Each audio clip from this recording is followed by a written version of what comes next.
চতুর্দশ পরিচ্ছেদ। শ্রী চৈতন্য মহাপ্রভুর বাল্যলীলা।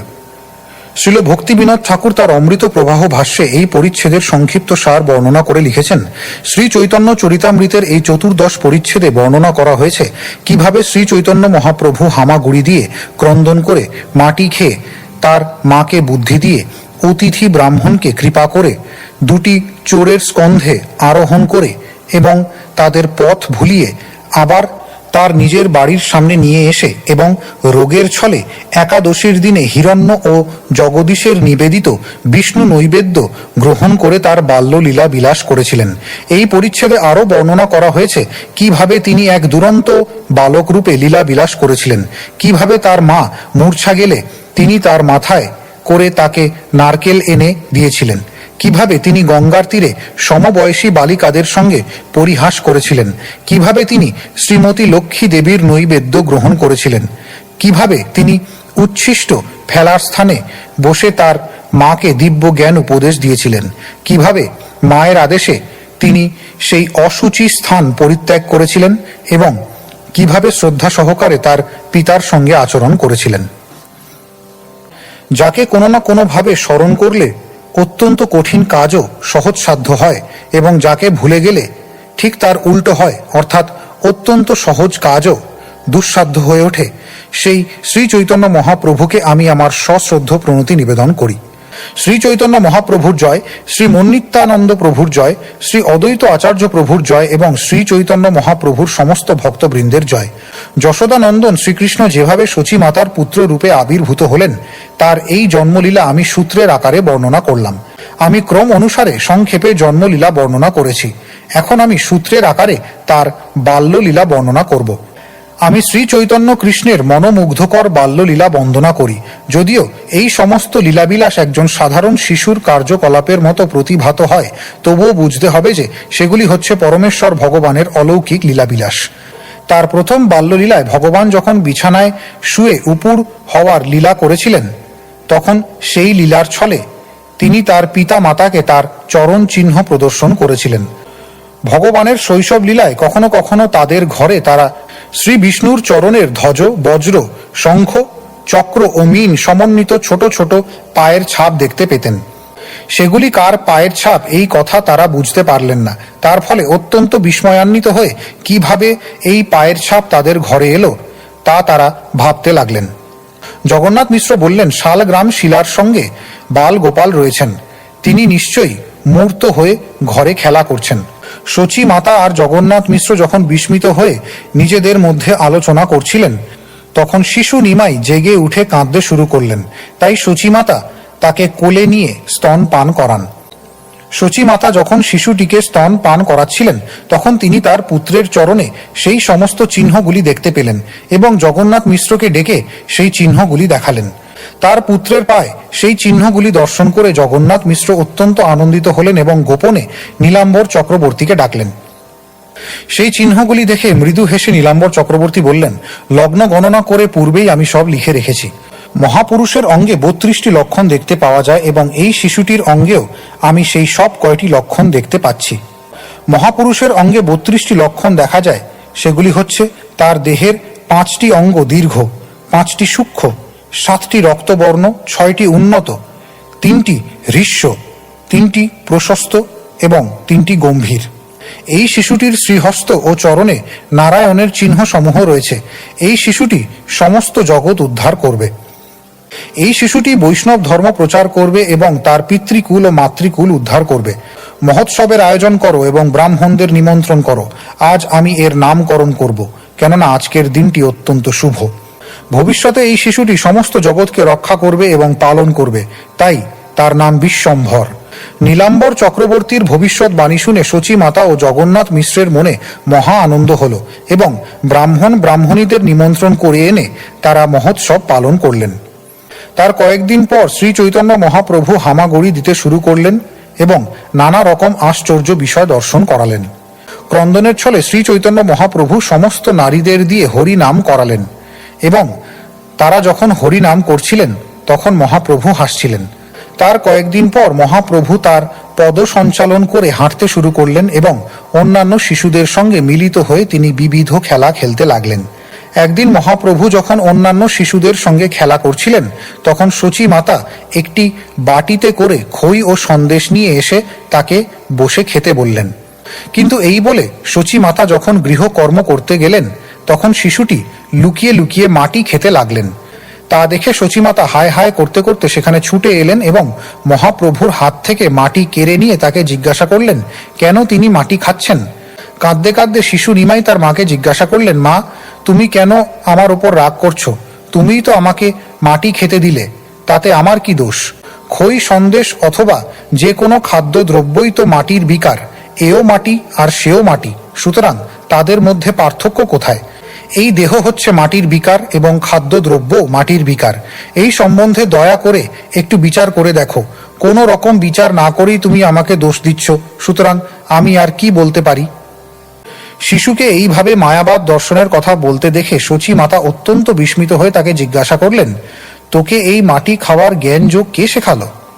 শিশু দার্শনিকের মায়াবাদ সম্বন্ধে ধারণার কথা শুনে শচী মাতা উত্তর দিলেন, মাটির বিকার অন্ন খেয়ে আমাদের দেহের পুষ্টি হয়, কিন্তু মাটি খেলে দেহ পুষ্ট হওয়ার পরিবর্তে শুধু রোগগ্রস্তই হয় এবং তার ফলে দেহ ক্ষয় হয়ে যায়।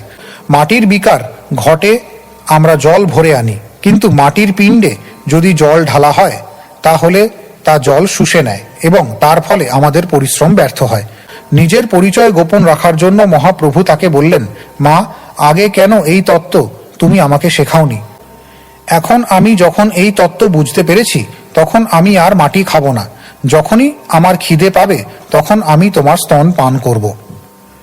সেই কথা শুনে মহাপ্রভু তার মায়ের কোলে চড়ে ঈষৎ হেসে তার স্তন পান করতে লাগলেন। এভাবেই নানা ছলে শ্রী ভগবান বাল্যলীলায় তার ঐশ্বর্য প্রকাশ করেছিলেন এবং এই প্রকার ঐশ্বর্য দর্শন করার পর তিনি তার স্বরূপ লুকিয়েছিলেন। একসময় মহাপ্রভু তিনবার এক ব্রাহ্মণ অতিথির ভগবানকে নিবেদিত ভোগ খেয়ে ফেলেছিলেন এবং তারপর গোপনে তিনি সেই ব্রাহ্মণকে জড় জগতের বন্ধন থেকে মুক্ত করেছিলেন। শৈশবে একসময় দুটি চোর মহাপ্রভুকে বাইরে পেয়ে তাকে চুরি করে নিয়ে যায়। মহাপ্রভু সেই চোরদের কাঁধে চড়েন এবং তারা যখন মনে করছিল যে নির্বিঘ্নে সেই শিশুটি মহাপ্রভুকে নিয়ে তারা তার গায়ের সমস্ত গয়না চুরি করবে, তখন মহাপ্রভু তাদের এমনভাবে মোহাচ্ছন্ন করেন যে তাদের নিজেদের বাড়িতে যাবার পরিবর্তে চোরেরা জগন্নাথ মিশ্রের বাড়ির সামনে এসে উপস্থিত হয়। ব্যাধির ছলে মহাপ্রভু একাদশীর দিনে হিরণ্য ও জগদীশ পণ্ডিতের নিবেদিত বিষ্ণু নৈবেদ্য খেয়েছিলেন। তার শিশু সাথীদের নিয়ে তিনি প্রতিবেশীদের ঘরে গিয়ে খাবার চুরি করে খেতেন। কখনো কখনো অন্য বালকদের সঙ্গে ঝগড়া হলে তিনি তাদের মারতেন। শিশুরা যখন শচী মায়ের কাছে গিয়ে নালিশ করে প্রতিবেশীদের ঘর থেকে নিমাইয়ের চুরি করার কথা ও তাদের প্রহার করার কথা বলে দেয়, তখন তা শুনে শচী মাতা তার পুত্রকে তিরস্কার করেন। শচী মাতা বললেন, তুমি কেন অন্যের জিনিস চুরি করো? তুমি কেন অন্য বালকদের মারো? তুমি কেন অন্যের বাড়ি যাও? তোমার নিজের ঘরে কিসের অভাব? এভাবেই মাতা কর্তৃক তিরস্কৃত হয়ে ক্রুদ্ধ নিমাই ঘরের ভিতরে গিয়ে সমস্ত ভাণ্ড ভেঙে ফেলেছিলেন। তখন শচী মাতা তার ছেলেকে কোলে তুলে নিয়ে তাকে শান্ত করেন এবং মহাপ্রভু তখন নিজের ভুল বুঝতে পেরে অত্যন্ত লজ্জিত হয়েছিলেন। একসময় শিশু নিমাই মৃদু হস্তে তার মাকে আঘাত করেন এবং শচী মাতা তখন মূর্ছিত হবার ভান করেন। তা দেখে মহাপ্রভু কাঁদতে শুরু করেন। তখন প্রতিবেশী রমণীরা তাকে বললেন, তুমি যদি একটি নারকেল নিয়ে আসো তাহলে তোমার মা সুস্থ হবেন।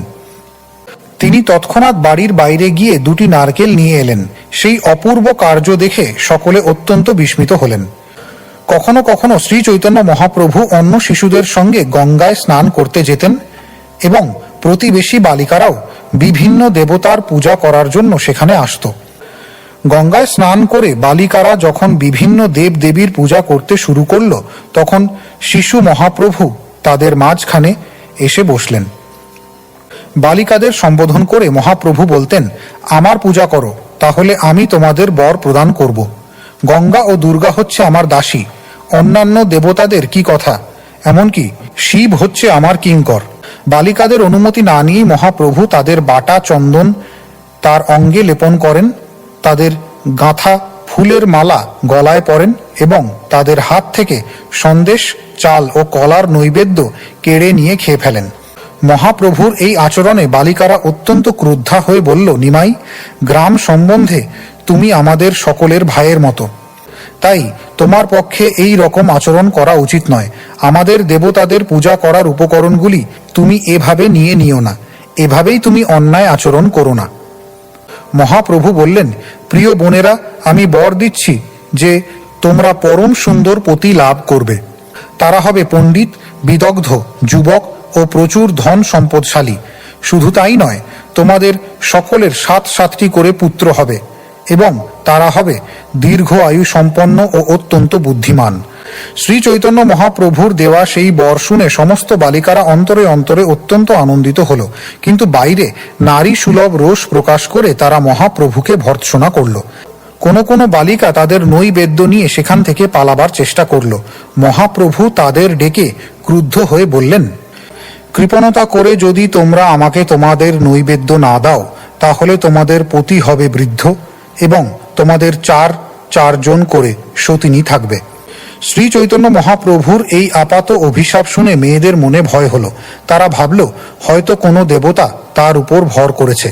বালিকারা তখন তাদের নৈবেদ্য মহাপ্রভুর সম্মুখে এনে রাখল। তিনি সেই নৈবেদ্য খেয়ে তাদের মনোবাসনা অনুসারে বর দিলেন।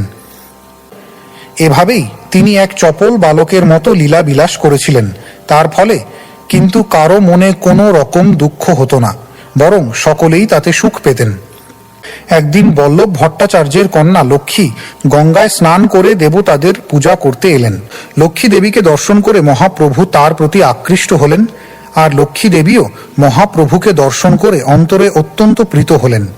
পরস্পরের প্রতি তাদের স্বাভাবিক প্রেম উদিত হল এবং যদিও তা বাল্যভাবের দ্বারা আচ্ছাদিত ছিল, তবুও তারা যে পরস্পরের প্রতি আকৃষ্ট হয়েছেন তা সহজেই বোঝা গেল।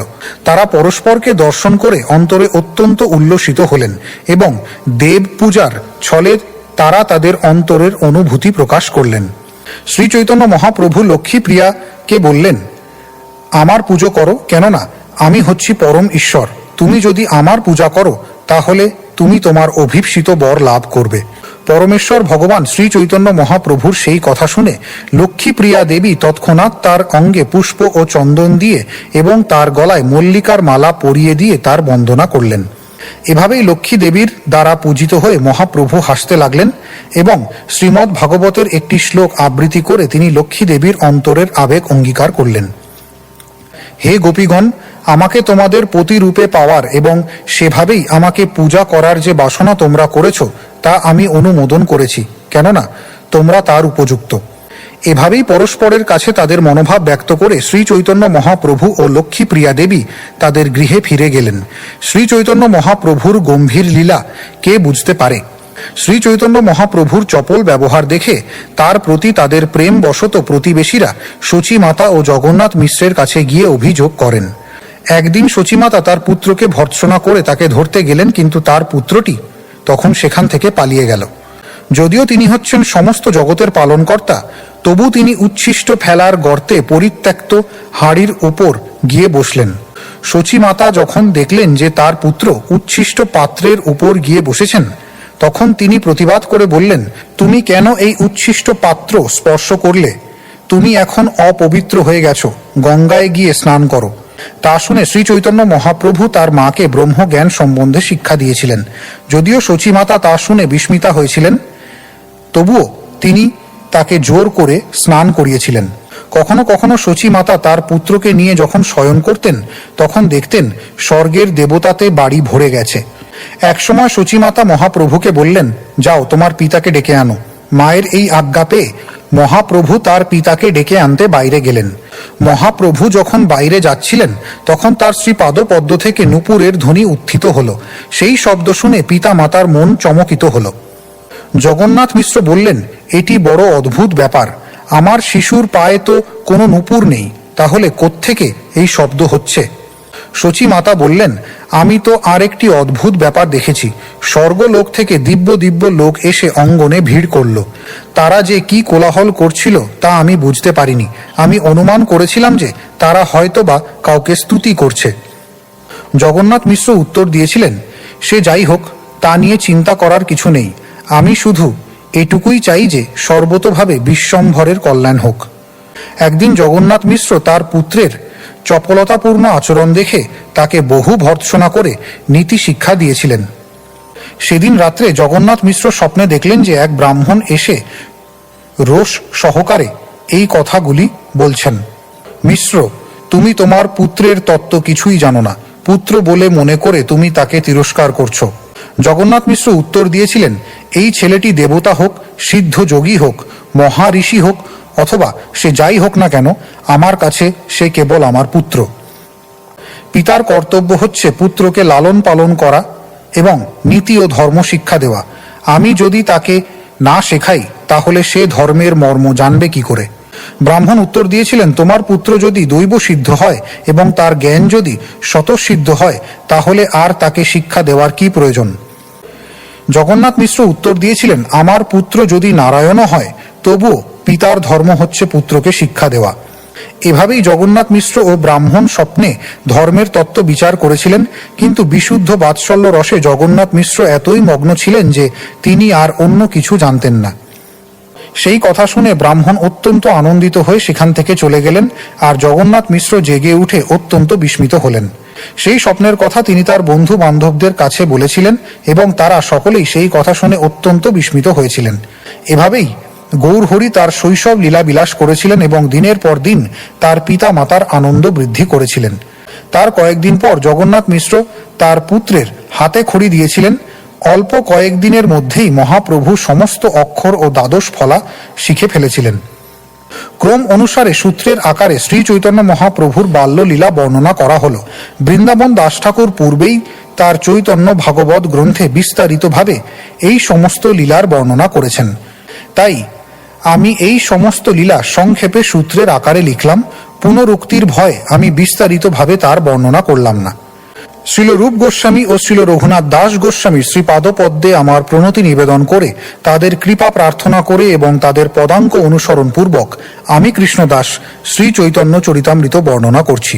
ইতি শ্রী চৈতন্য মহাপ্রভুর বাল্যলীলা বর্ণনা করে শ্রী চৈতন্য চরিতামৃতের আদি লীলার 14 পরিচ্ছেদের ভক্তি বেদান্ত তাৎপর্য।